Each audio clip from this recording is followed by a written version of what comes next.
apabila sebuah problematika keagamaan dan kemasyarakatan sudah terjawab oleh LBM, itu seolah-olah itu sudah menjadi solusi.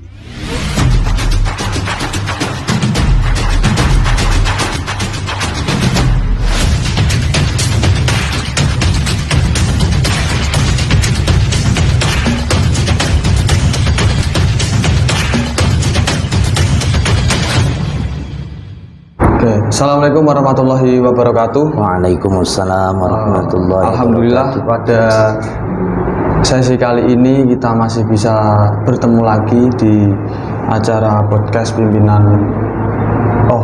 pengurus Nahdlatul Ulama Kabupaten Pati. Kali ini kita mau membahas mengenai LBM NU, Lembaga Batsul Masail Nahdlatul Ulama. Pada sesi kali ini saya Wahyu Putra selaku host pada pertemuan kali ini, dan narasumber kita pada sesi kali ini yaitu Bapak Khairul Azhar. Khairul Azhar berarti Bapak ini mewakili beliau ketua LBM NU Cabang Pati. Bapak sendiri itu sebagai sekretaris. Jadi lebih enaknya kita perkenalan dulu dari beliau. Bapak, monggo bisa perkenalan. Bismillahirrahmanirrahim. Assalamualaikum warahmatullahi wabarakatuh. Waalaikumsalam warahmatullahi wabarakatuh. Perkenalkan, nama saya Khairul Azhar dari Ngemplak Kidul, Koyosopati. Sowan di kantor PCNU Pati atas dawuh dari Bapak Ketua LBM PCNU, beliau Bapak Kiai Haji Saifur Rahman, untuk menghadiri undangan dari penyelenggara program podcast PCNU Pati untuk memberikan beberapa paparan daripada kegiatan maupun program kerja LBM PCNU Pati yang selama ini sudah maupun sedang dan akan berlanjut untuk dilaksanakan sampai periode masa khidmah 2024 mendatang. Oke.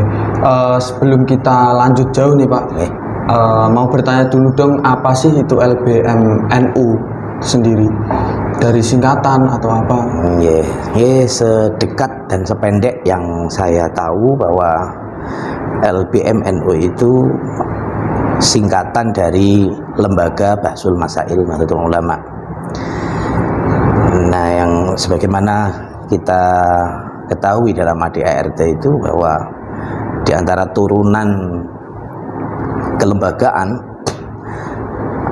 yang ada di Nahdlatul Ulama itu di antaranya Mustasyar, Syuriah, dan Tanfidiyah, bahwa di bawah naungan Tanfidiyah itu ada beberapa lembaga,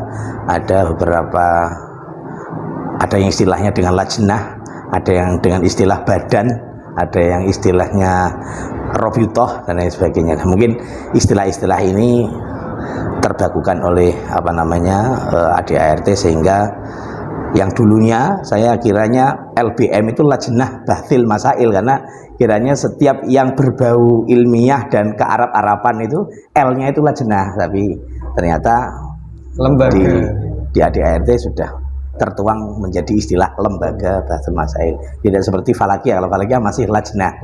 Nah, tapi mungkin apapun itu istilahnya sama saja lah, lembaga maupun lajnah itu sama-sama unit yang menginduk kepada Tanfidiyah NU. Oke, terima kasih Bapak. Mau bertanya lagi ini, sejak kapan sih LBM NU ada di Pati itu? Kira-kira tahu persisnya atau seperti apa, dari kapan gitu? Sebelumnya untuk mendeskripsikan yang disebut dengan Lembaga Batsul Masail itu sebelum menjadi lembaga struktural, lembaga ini itu sebetulnya adalah forum kajian para aktivis Kitab Kuning, para santri beserta para kiai dan para ulamanya, para ahlinya. Secara kultural itu sudah ada semestinya jauh sebelum pengurus cabang Nahdlatul Ulama di Pati itu ada. Misalkan Dulu waktu di Kajen itu ada istilah namanya Raudhatul Musyawarah. Dan sampai kemudian hari mengalami evolusi istilah dengan sebutan syuriah. Bahkan sampai sekarang perkumpulan Bahsul Masail yang diselenggarakan oleh LBM NU Wakil Cabang Margoyoso itu pun namanya masih syuriah istilahnya. Nah, sehingga ini menandakan bahwa kegiatan forum kajian, forum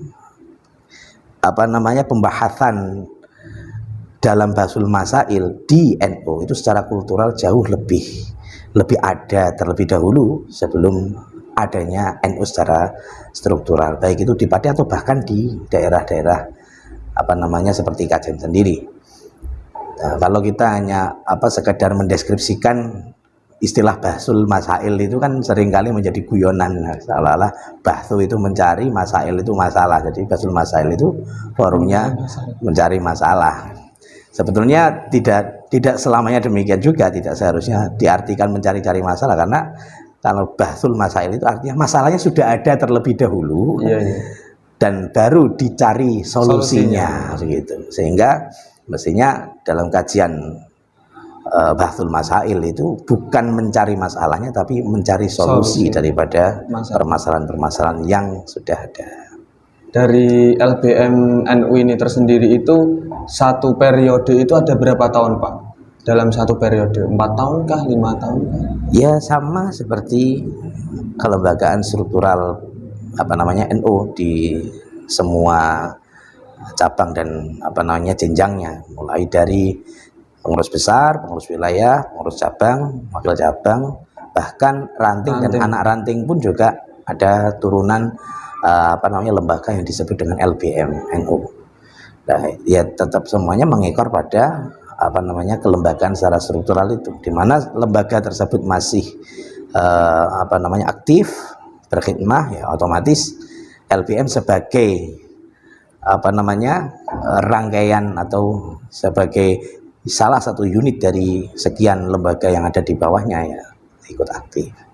Oke, berarti kalau ada periode berarti kan ada program kerja ya Pak? Ya. Program kerja dari LBM NU tersendiri itu biasanya seperti apa Pak? Ya, program kerja sebagaimana di musyawarah-musyawarah kerja di KNU-an. Kalau misalkan untuk tingkat cabang ada muskercap, gitu kan? Ya, kita juga mengikuti program kerja pada pengurus cabang Nahdlatul Ulama di cabang Pati misalkan. Dari dulu saat periode awal di 2019 sampai 2024 ya sudah terprogram planning programnya, kemudian pelaksanaannya, mekanismenya dan lain sebagainya. Sehingga program-program Bahsul Masail meskipun ini forum kajian, forum ilmiah yang lebih efektifnya dilakukan oleh para aktivis yang militan, tidak harus terprogram secara organisatoris, tapi karena LBM ini walau bagaimanapun menginclude pada pengurus cabang Nahdlatul Ulama secara struktural, maka programnya pun juga terformalisir sedemikian rupa sebagaimana yang terancang dalam program kerja PCN. Itu boleh disebutkan 1 atau 2 program kerja contoh Pak? Ya, programnya nggak banyak, hanya 4 kalau nggak salah. Itu ya kajian itu sebenarnya halaqah ilmiah, kemudian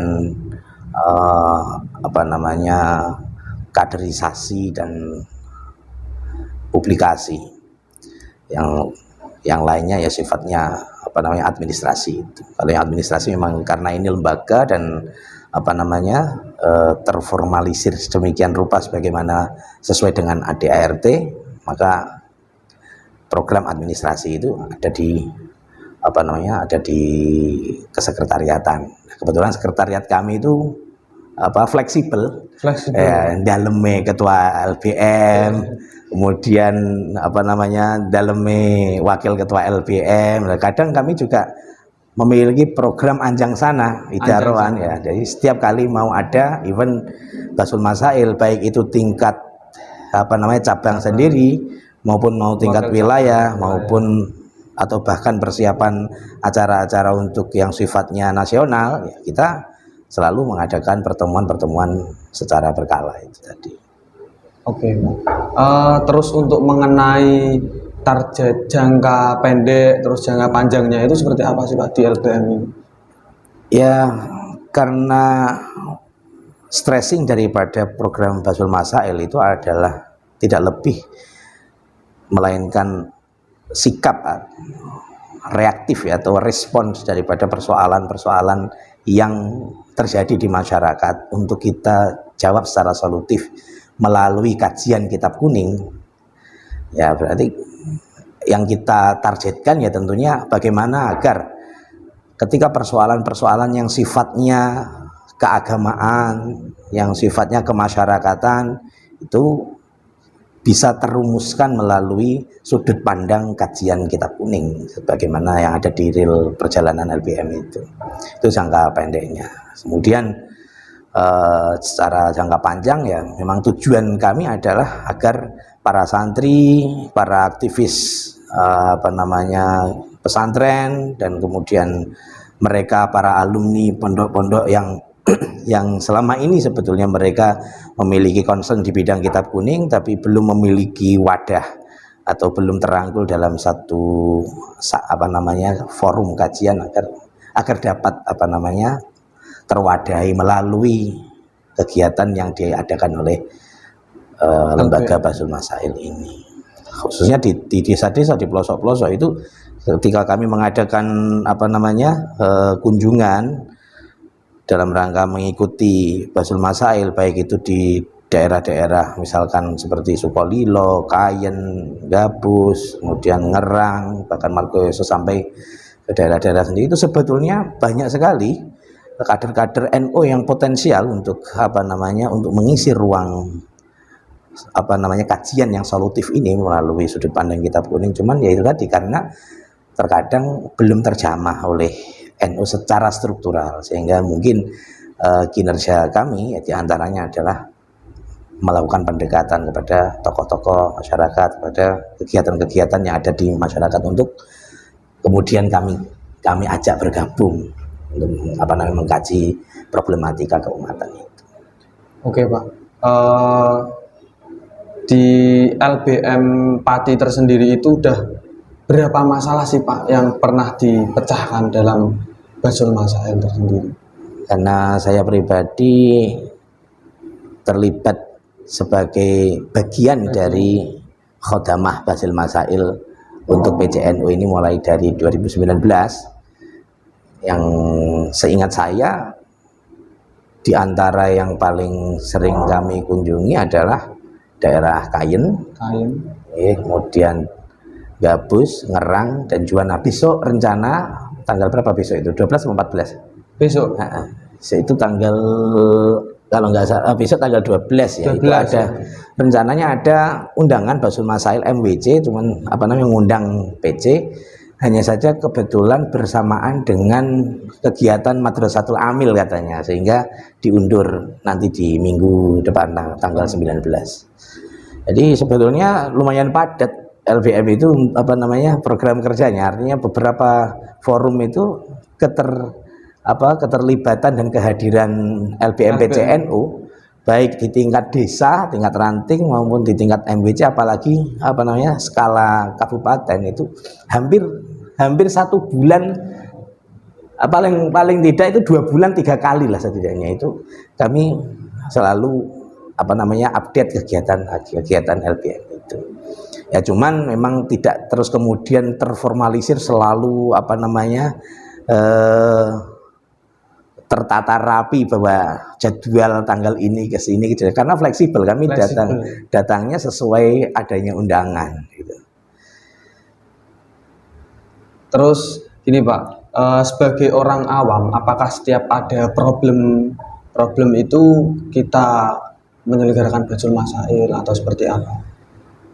Ya itu tadi, sebetulnya LBM hadir sebagai lembaga yang struktural itu memang kita selalu berkoordinasi antara ketua LPM, sekretaris, dengan bahkan dengan Mbah Yai Anik sendiri, kemudian dengan beberapa lembaga yang secara struktural menginduk kepada komisi LPM seperti beliau Pak Jamal Makmur, ya Abdul Rahman.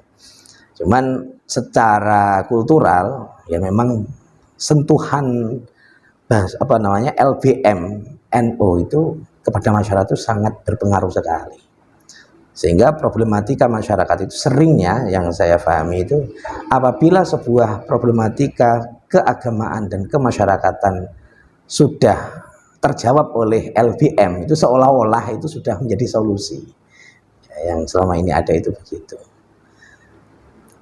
Oke, berarti untuk ruang lingkup pembahasan tersendiri itu apakah ketika ada Bajul Masail itu ada sebuah tema atau tadi ada problematika kita adakan Bajul Masail atau tidak ada problem juga kita ada tema di situ? Seringnya kajian Bajul Masail itu berupa pertanyaan ya. Jadi poin-poin pertanyaan itu sudah terlayangkan jadi lampiran surat, terus kemudian diterima oleh ketua LBM, kemudian di-share melalui via grup. Nah, terus kemudian kita membuat janjian kapan ketemu untuk mempersiapkan ini. Kemudian misalkan kita sudah berada di forum, kita ikhtiar untuk mencari jawaban berikut dengan tendensi-tendensinya untuk kita jadikan bekal presentasi di di kegiatan yang kami diundang itu. Nah, itu kalau yang programnya sifatnya undangan. Jadi undangan itu sifatnya insidentil. Kalau yang membuat program itu LBM PCNO sendiri, misalkan dulu pernah kita menjadi tuan rumah Bajul Masail PWNO yang kebetulan tempatnya ada di Kajen dulu di Pondok Maslakul Huda itu. Ya memang kami turut meskipun secara tema disiapkan sepenuhnya oleh PW, tapi pertanyaan-pertanyaan pun juga ada istilahnya ada yang terrekomendasikan dari LBM PCNU. Terus kemudian beberapa pertanyaan yang di lingkup MWCNO yang ada di Kabupaten Pati yang di sana menghadirkan PCNU, terkadang soal itu pun juga terklarifikasi terlebih dahulu dan terverifikasi apakah soal ini kiranya sudah sesuai dengan tema atau belum. Kemudian memang ada kebutuhan yang memang mendesak untuk dijawab, untuk diprioritaskan dijawab atau tidak, seperti itu. Sehingga kalau tema besar itu seringnya ya temanya tentang tema kegiatan, sehingga kita bebas di di forum Baso itu tidak kemudian sedang mencari tema jawaban dari sebuah tema apa atau kasus apa, itu tidak. Ya tergantung sahibul acara. Kalau penyelenggara menghendaki ada soal itu, ya itu yang menjadi bahasan kami. Kemudian saat di forum presentasi ini diserahkan kepada para peserta musyawarah, mulai dari deskripsi sampai rumusan jawaban, kemudian rudud, waktu rodot, dan seterusnya. Oke, Pak. Untuk yang mau ditanyakan lagi ini seperti ini, Pak. Di LBM NU Kabupaten Pati ini berapa banyak sih pengurusnya, Pak? Seingat saya ada sekitar 15.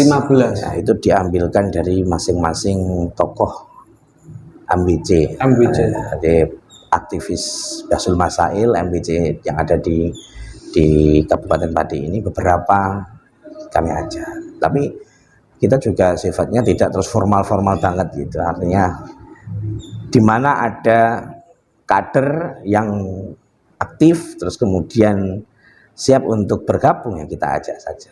Cuman secara struktural yang paling dibutuhkan adalah ketua itu sendiri, wakil ketua, sekretaris, kemudian ya awan dan para peserta LBM. Nah, sama ini Pak, kan mungkin yang di rumah ini belum pernah ikut Bajul Masail. Tolong Bapak jelaskan sedikit gambaran mengenai pas waktu berjalannya acara itu prosesnya seperti apa sih Pak? Jadi kalau yang biasa kita jalankan, karena sebetulnya Bahsul Masail itu ya forum kajian ya. Forum kajian itu artinya tergantung selera penyelenggara kajian itu mau dibuat sistemnya seperti apa. Ada kalanya disiapkan jawaban rumusannya terlebih dahulu untuk kemudian dibahas, atau terkadang memang hanya berupa pertanyaan. Nah, itu yang paling sering. Jadi hanya ada lampiran pertanyaan untuk kemudian dibahas di forum, mulai dari taswirul masalah, deskripsi persoalan, kemudian ketika deskripsi ini sudah dianggap clear oleh forum, baru masuk ke sesi pertanyaan. Biasanya ada beberapa item, ada A, B, C, bahkan lebih. Nah, kemudian setiap item itu juga nanti diklarifikasi terlebih dahulu, apakah benar yang dimaksud oleh penanya atau sahibus soal itu memang demikian yang difahami oleh calon para penjawab. Kalau memang ya demikian, nah barulah digelar sesi jawaban untuk dicoba untuk mencarikan argumentasi-argumentasi yang sesuai dengan jalur pertanyaan itu. Apabila kiranya dalam forum itu sudah ditemukan dalil pendukung atau ibarat istilah dalam Bahsul Masail yang kiranya sharihah, wadhihah, ya sudah itu yang dipakai untuk landasan. Apabila dalam forum itu sudah menemukan takbir, tapi ternyata ada pertimbangan takbir lain yang kiranya kaulnya berbeda, ya kemudian dimintakan Bapak biasanya mustasyar atau Bapak Musahih untuk memberikan pertimbangan ulang. Arah kasus ini itu lebih baiknya dilarikan ke tendensi yang mana, yang mengatakan A atau yang mengatakan B. Apabila ternyata forum tidak menemukan tendensi atau hanya nyerempet-nyerempet saja misalkan, ya maka dilakukan istilah dalam peraturan LPM itu ada istilah takrir jama'i, keputusan kolektif untuk melakukan tanzir atau ilhaqul masail binadhairiha, untuk dilakukan istilahnya analogi-analogi yang kiranya bisa diambilkan pijakan dari kasus serupa tapi tidak untuk kasus tersebut. Tapi tetap dilakukan keputusan kolektif, tidak bisa sepihak saja, tidak bisa. Nah, apabila tidak diketemukan takbirnya, tidak diketemukan tanzirnya, maka dikembalikan kepada Bapak Musahih. Apakah Bapak Musahih merestui forum ini untuk mencoba melakukan istimbat jama'i, untuk melakukan olah logika secara kolektif, misalkan, terus kemudian mengambil keputusan secara manhaji, mengambil kaidah usuliyah, kaidah fiqhiyah untuk dilakukan upaya menjawab persoalan tersebut. Nah, cuman sampai saat ini yaitu tadi sependek dan sedekat yang saya tahu, kalau di Bahsul Masail di lingkup Pati ini kasus yang terakhir itu jarang terjadi. Ya, seringnya ya kalau ada nasnya ya sudah, atau kalau ada nas yang berbeda ya sudah, berarti disampaikan bahwa ada perbedaan pendapat. Kalau tidak ada nas sama sekali ya dijadikan pertimbangan bahwa ada kasus yang serupa tapi tidak untuk kasus tersebut, kemudian diambilkan keputusan, dan itu jarang. Nah, kalau sampai terus kemudian dilarikan kepada konsep kaidah itu biasanya mauquf untuk kemudian nanti diangkat ke forum yang lebih tinggi. Berarti setiap Bahsul Masail itu selalu menemukan solusi atau pernah sampai lama gitu Pak nggak menemukan solusi dalam? Ya, selalu ada solusi walaupun solusi akhirnya adalah mauquf. Karena berkeputusan untuk tidak terjawab itu bagian dari hasil ikhtiar untuk mencoba menjawab. Gitu. Jadi bukan berarti tidak tidak menyelesaikan itu artinya tidak solutif, karena terkadang kalau kita selesaikan dan kita paksakan itu justru malah lebih tidak solutif lagi, sehingga dikatakan mauquf saja misalnya. Sebetulnya ada jawaban sudah siap misalkan, tapi ini kalau diputuskan demikian bisa menimbulkan polemik di masyarakat misalkan. Maka langkah bijak yang diambil oleh para sesepuh itu biasanya jangan di sini pemutusannya, kita mauqufkan saja, kita angkat di forum yang lebih tinggi, dan itu sering terjadi juga.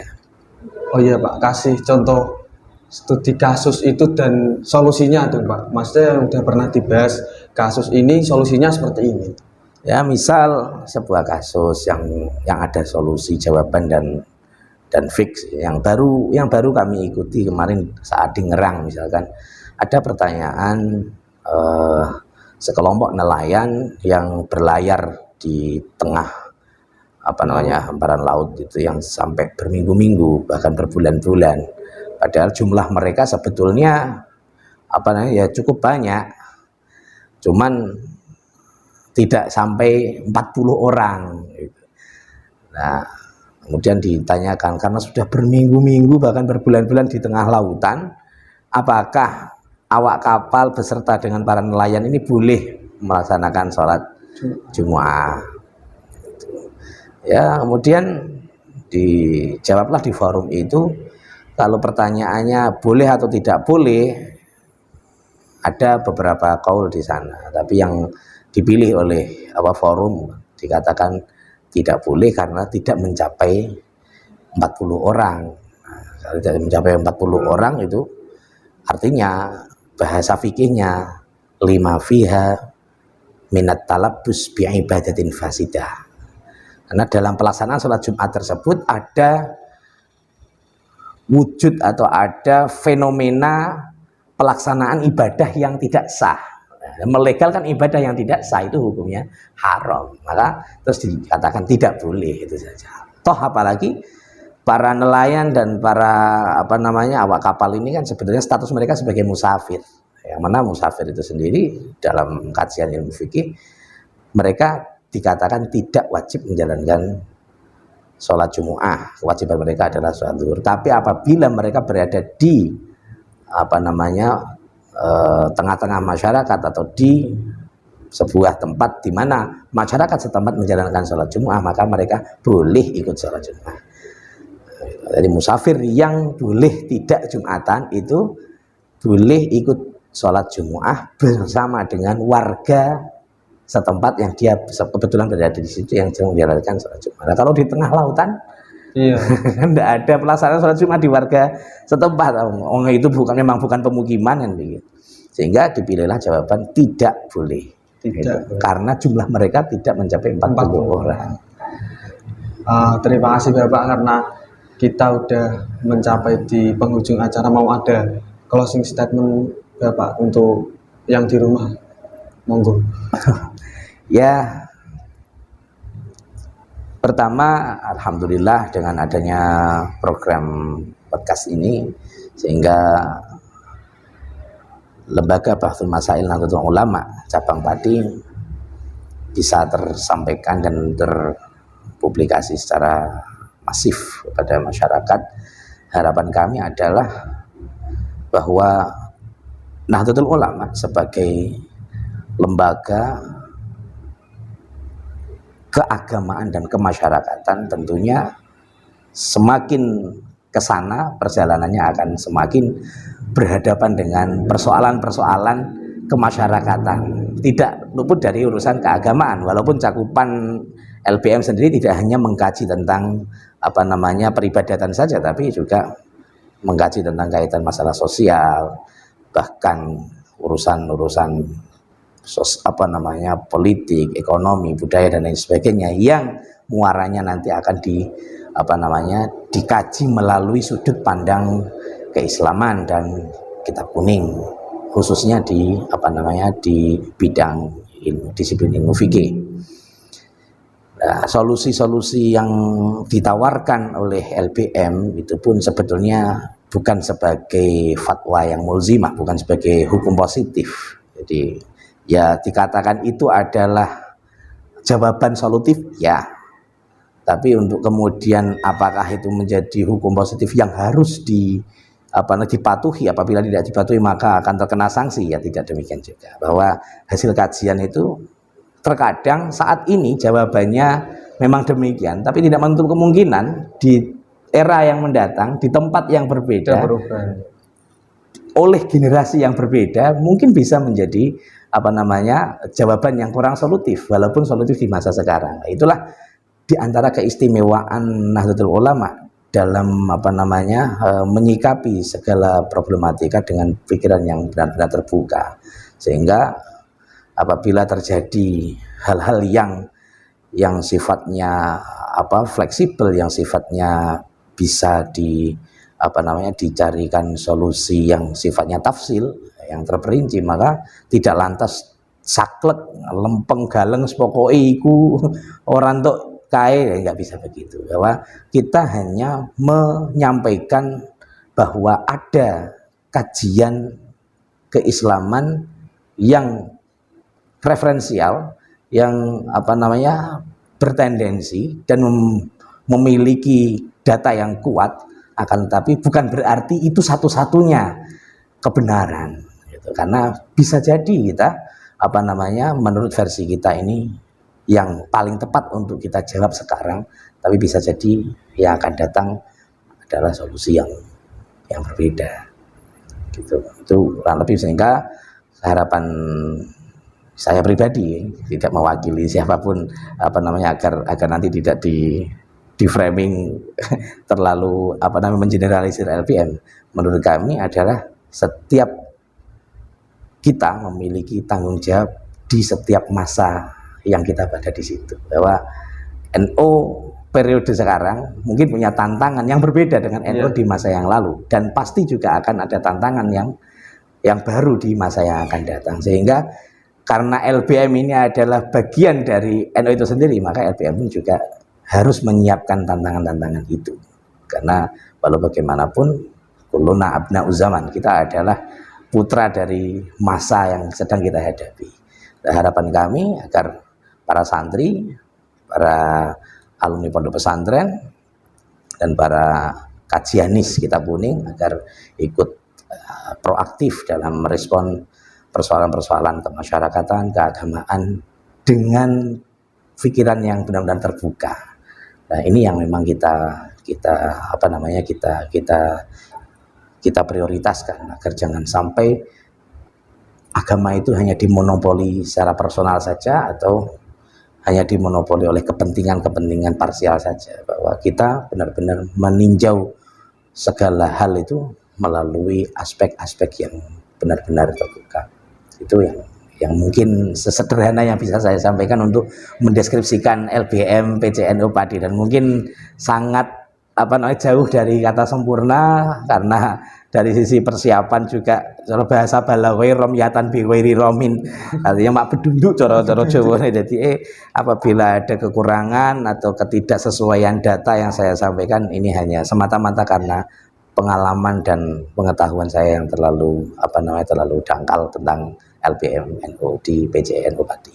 Terima kasih Bapak sudah menyampaikan sebegitu rincinya, dari apa itu LBM NU, terus program kerjanya seperti apa, bahkan sampai diterangkan dulu ada kasus seperti ini dan solusinya seperti ini. Dan tadi ada sedikit itu ya Pak, untuk tahun berapa ya, mungkin kalau yang di rumah tahu, mungkin dulunya dari tahun segini, bisa komen di kolom komentar. Ya, tentunya kelahiran LBM NU Pati itu ya setidaknya seusia dengan kelahiran PCNU Pati.